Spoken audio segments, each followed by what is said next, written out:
حضرت مالک بن دینار فرماتے میں نے 60 حج کیے. ایک حج کے موقع پر میں نے بڑا رش دیکھا, لاکھوں کا اجتماع ہوا. کہتے لاکھوں کا مجمع تھا تو میرے دل میں خیال آیا, میں نے کہا اے اللہ اتنے لوگ آئے ہیں, ان کا حج قبول بھی ہوا ہے کہ نہیں؟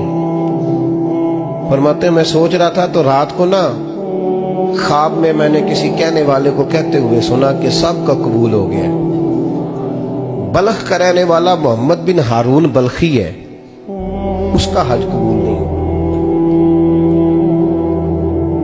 فرماتے ہیں شہروں کے علیحدہ علیحدہ خیمے لگتے تھے. اب بھی آپ حج کرنے جائیں تو پاکستانیوں کی رہائشیں علیحدہ ہوتی ہیں, انڈین کی علیحدہ, بنگلہ دیش کے علیحدہ, مصری, یمنی, سب لوگ علیحدہ علیحدہ رہائشیں ہوتی ہیں, جھنڈے لگے ہوتے ہیں ملکوں کے.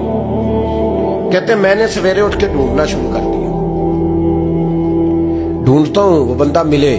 کہتے جہاں بلخ شہر کے لوگ رہتے تھے وہاں چلا گیا تو میں نے لوگوں سے پوچھا تم میں محمد بن ہارون بلخی کون ہے؟ لوگ کہنے لگے وہ تو بڑا نیک آدمی ہے, پرہیزگار ہے, بڑے بولے بالے, بڑے اللہ والے, ریاض آپ کو بس ہم ہی جانتے, وہ تو بڑا نیک ہے, پرہیزگار آدمی. میں نے کہا اچھا کہاں ہے؟ انہوں نے کہا پہاڑ کے پیچھے اس نے خیمہ لگایا ہوا ہے, ساری رات عبادت کرتا ہے, سارا دن روزہ رکھتا ہے, قائم اللیل ہے, صائم الدہر ہے. کیا بات؟ فرماتے ہیں میں ان لوگوں کی بات سن کے حیران ہو گیا کہ مجھے کیا بتایا گیا, یہ کیا کہہ رہے ہیں؟ فرماتے ہیں میں پہاڑ کے پیچھے گیا. حضرت مالک بن دینار علیہ رحمہ فرماتے ہیں جب میں وہاں پہنچا تو میں نے اس شخص کو مصلی پہ بیٹھے دیکھا. کثرت عبادت کے آثار اس کے وجود پر نظر آ رہے, سیدھا بازو اس کا کٹا ہوا تھا. فرماتے 2 رکعتیں مکمل کر کے نا میں نے اسے السلام علیکم کہا تو مجھے کہنے لگا وعلیکم السلام, آپ مالک بن دینار ہیں؟ میں نے کہا بڑی اس کی فراست ہے. فرماتے پھر اس نے ٹھنڈی سانس لی, کہنے لگا آپ کو خواب آئی ہوگی کہ میرا حج قبول نہیں. فرماتے ہیں مجھ پر اور بجلی گری کہ کیا کہہ رہا. فرماتے میں نے کہا یار لوگ بھی تیری تعریف کر رہے ہیں اور تیری بصیرت بھی بڑی ہے, تو یہ ماجرا کیا ہے؟ کہنے لگا آپ نہ پوچھیں. یہ کہہ کے اس نے رونا شروع کیا, دیر تک روتا رہا. میں نے کہا نہیں یار تو بتا. کہنے لگا نہیں آپ نہ پوچھیں, آپ ناراض ہو گئے. میں نے کہا میں نہیں ہوتا تو بولنا. کہنے لگا حضور 24 سال ہو گئے مجھے حج کرتے ہوئے, 24 سال, 24واں حج ہے میرا, اور ہر سال کوئی اللہ کا ولی آ کے بتاتا ہے کہ جا چلا جا تیرا کوئی نہیں قبول ہوا.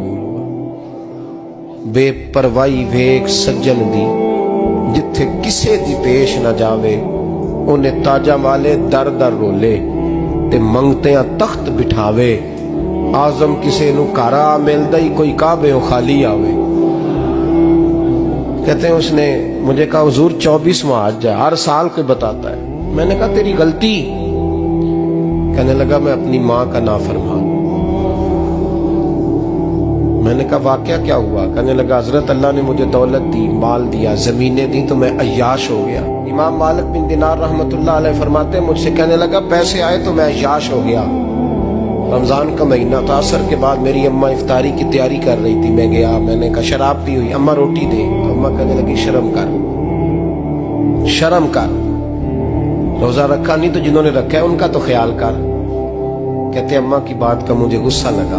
میں کہا کرتا ہوں بد نصیب ہے وہ بیٹا جس کا باپ اس سے بات کرتے ہوئے ڈرتا ہے کہ پتہ نہیں کہاں سے بولے گا. بد نصیب نہیں وہ بیٹا جس کی ماں اس سے بات کرتے ہوئے سہم جاتی ہے کہ پتہ نہیں کون سی بولی بولے گا. بد نصیب نہیں کہ ماں باپ بھی جس سے کھول کے بات نہ کر سکے. حضرت مالک بن دینار سے کہنے لگا اماں نے جب کہا نا شرم کر تو مجھے غصہ آیا, میں نے ماں کو تھپڑ مارا اور میری ماں جلتے ہوئے تندور میں گری. لوگوں نے مجھے پکڑ کے اندر بند کر دیا کمرے میں. ساری رات میں شور سنتا رہا پر نشے میں دھوت رہا. سویرے آنکھ کھلی تو میری بیوی بیگ باندھ رہی تھی. میں نے کہا کہاں جا رہی ہو؟ کہنے لگی جو ماں کا نہیں بنا میرا کیسے بنے گا. میں نے کہا میری اماں کا وہ تو لوگوں نے رات کو ہی دفن کر دی جنازہ پڑھ کے. تڑپ کے کہنے لگا مجھے کیوں نہیں بتایا؟